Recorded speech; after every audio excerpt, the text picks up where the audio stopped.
Assalamualaikum warahmatullahi wabarakatuh. Halo, saya Latifah Rizky. Di sini saya akan menjawab pertanyaan dari penugasan saya. Pertanyaan yang pertama yaitu ketahui potensi, bakat, dan minat yang dimiliki. Contohnya yaitu seseorang yang mempunyai bakat dalam membuat kue, maka akan lebih mudah mengembangkan usahanya di bidang bakery misalnya. Kemudian seseorang dengan kemampuannya di bidang gizi seperti saya, tentu akan lebih mudah mengembangkan bisnis catering dengan membuat menu yang sehat ataupun dengan target membuat menu untuk orang-orang gym atau membuat menu untuk orang-orang dengan penyakit tertentu. Yang kedua yaitu menentukan jenis usaha. Nah, kita harus memilih jenis usaha yang sesuai dengan passion yang kita miliki dan tentunya belum pernah dilakukan oleh pelaku bisnis lain. Nah, dan juga pastikan bahwa usaha dengan kebutuhan pasar itu sesuai dan memiliki keunikan produk atau jasa yang ditawarkan. Kemudian yang ketiga yaitu melakukan riset pasar. Lakukan riset pasar untuk memahami kebutuhan dan preferensi konsumen. Kemudian tentunya ini akan membantu Anda dalam menentukan produk atau jasa yang sesuai dengan pasar guna meningkatkan peluang keberhasilan. Kemudian yang keempat yaitu menentukan produk atau jasa. Nah, kita harus menentukan produk atau jasa yang akan kita jual dan tentunya memiliki keunikan. Nah, bisa dimulai riset bagaimana produk yang akan kita kembangkan, misalnya es teler kemarin ya. Nah, tentunya tidak hanya terdiri dari satu resep saja langsung jadi es teler yang enak. Maka dari itu harus perbanyak ilmu dan referensi terlebih dahulu. Praktik, melihat review, baru kemudian memulai usaha. Yang kelima yaitu menyiapkan modal. Nah, siapkan modal yang diperlukan untuk memulai usaha, seperti mencari investor atau menggunakan tabungan pribadi. Nah, perlu diketahui bahwa untuk memulai usaha dari nol, kita tidak harus menggunakan modal yang banyak. Caranya yaitu dengan membuat produk secara bertahap, yaitu dalam jumlah sedikit dahulu. Kemudian jika dalam satu hari produk tersebut laku terjual, maka tingkatkan jumlah produksi produk. Yang keenam yaitu fokus pada satu bisnis. Nah, fokus pada satu bisnis terlebih dahulu untuk menghindari resiko kerugian. Selain itu, kita dapat lebih fokus dalam mengembangkan produk kita untuk sampai di titik puncak. Maksud dari titik puncak yaitu banyak orang yang tahu tentang produk kita, banyak orang yang beli tentang produk kita, kemudian banyak orang yang puas tentang produk kita. Nah, fokus pada satu bisnis adalah cara awal yang harus ditempuh jika kita ingin memulai usaha dari nol. Pasalnya, orang dengan usaha atau bisnis yang bermacam-macam belum tentu semua usahanya sukses ya dan mencapai puncak. Nah, pengusaha yang memulai bisnisnya dari nol tidak disarankan untuk memiliki berbagai macam usaha dikarenakan akan membuat mereka keteteran dan tidak fokus pada usaha yang dijalankan. Sebaliknya, fokus pada satu bisnis atau usaha akan jauh lebih mudah dilakukan dan tentunya akan lebih menguntungkan. Kemudian yang terakhir, setelah produk kita tentunya sukses, terus mencapai di titik puncak, terus modal yang disiapkan juga cukup, kita perlu mengembangkan usaha. Nah, cara mengembangkan usaha dalam kewirausahaan yang paling utama adalah dengan rutin mengecek perkembangan bisnis ketika sedang berjalan. Kemudian mengecek kembali kelebihan dan kekurangan produk, kemudian mencari sumber masalah dalam bisnis dan segera mencari solusi dari masalah. Kemudian kita perlu menciptakan inovasi yang sesuai target pasar, meningkatkan strategi pemasaran, atau berkolaborasi dengan bisnis dan produk lain.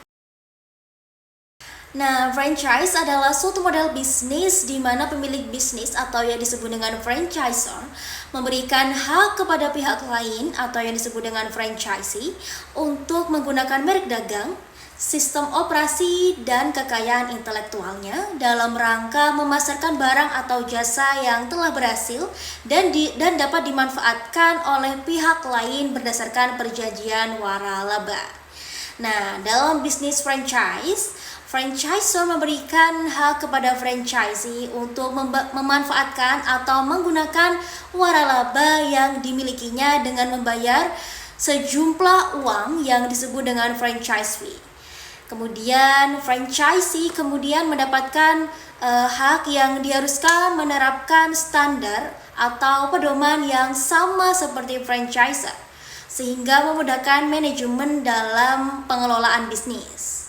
Kemudian, franchise dapat ditemukan dalam berbagai jenis usaha, seperti otomotif, kafe, restoran, retail, dan lain-lain. Contoh franchise yang terkenal di Indonesia adalah Michelin, McDonald's, KFC, Dunkin' Donuts, dan Pizza Hut. Syarat untuk mendirikan franchise diantaranya yaitu 1. Mempunyai standar operational procedure atau yang disingkat dengan SOP. Nah, standar operational procedure atau SOP ini dibuat untuk menertibkan dan menerapkan pekerjaan.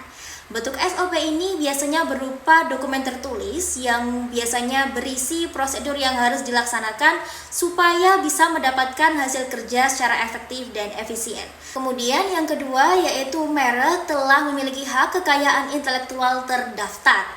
Hak kekayaan intelektual atau yang disingkat dengan HKI merupakan hak untuk mendapatkan perlindungan hukum sesuai peraturan perundang-undangan atas kekayaan intelektual yang dimiliki.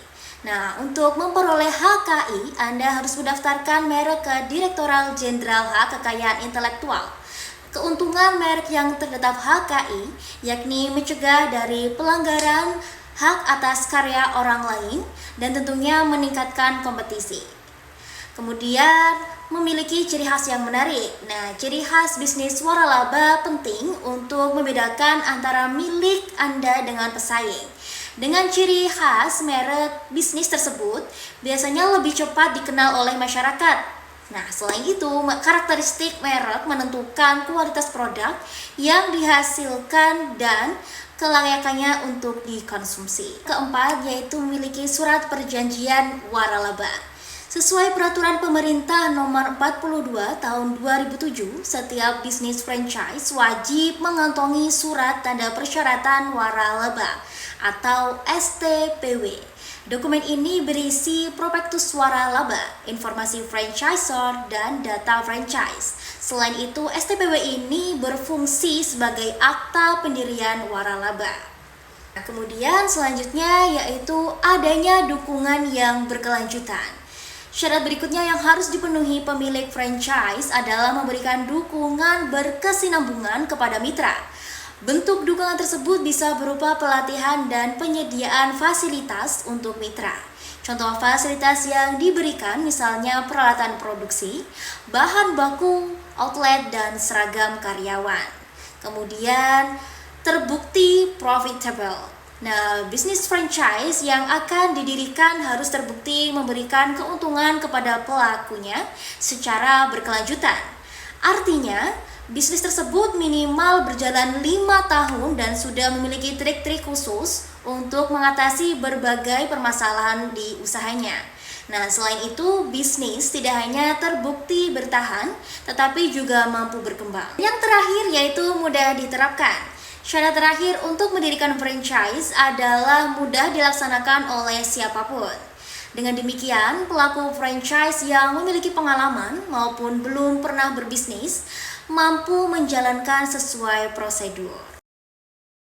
Nah, personal branding adalah suatu proses membangun dan mengelola citra atau reputasi dari masing-masing diri. Nah, hal ini melibatkan bagaimana cara memperkenalkan diri kepada dunia, baik dalam kehidupan pribadi maupun profesional, dengan tujuan menjadikan diri sebagai suatu merek atau brand yang banyak dikenali dan mendapatkan kepercayaan dari orang lain. Cara untuk mengembangkan personal branding yang pertama yaitu kenali siapa diri kita. Mengenali diri sendiri adalah langkah awal dalam membangun personal branding. Kenali kelebihan, kekurangan, dan tujuan kita untuk memahami bagaimana kita ingin dilihat orang lain. Kemudian yang kedua yaitu cari diferensiasi atau faktor pembeda. Dengan cara kita menunjukkan bahwa kita adalah orang yang berbeda dari kebanyakan orang dengan cara menunjukkan karya yang sesuai dengan passion kita. Misalnya kita adalah pengusaha dan produk yang kita miliki itulah yang disebut dengan karya. Atau kita sebagai pebisnis, atau penulis dan artikel esai ilmiah, itulah yang disebut dengan karya kita. Nah, hal ini bisa dimulai dengan memperbarui profil di media sosial sesuai passion. Kemudian kita harus fokus sama tujuan kita. Sebenarnya kita ini mau dikenal sebagai sosok yang bagaimana, yang seperti apa. Kemudian pokok yang paling penting yaitu kita harus percaya diri untuk share kegiatan atau karya yang ingin kita perlihatkan atau tunjukkan kepada publik, sosial media atau di berbagai platform lainnya. Dan tentunya kita tuh nggak perlu ragu-ragu karena penilaian positif dan negatif itu pasti ada.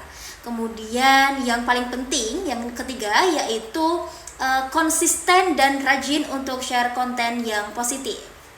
Dan tips yang lainnya yaitu kita harus menjalani lewat perbuatan. Nah, ketika branding sudah terbentuk, sudah terbangun di media sosial atau di berbagai platform lainnya, tentunya banyak orang yang sudah mengenal bahwa kita ini siapa.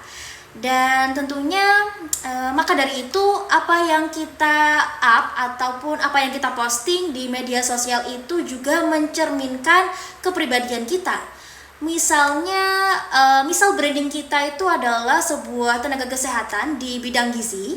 Nah, tentunya apa yang kita tampilkan di media sosial juga sejalan dengan gaya hidup yang kita miliki atau gaya hidup kita sehari-hari.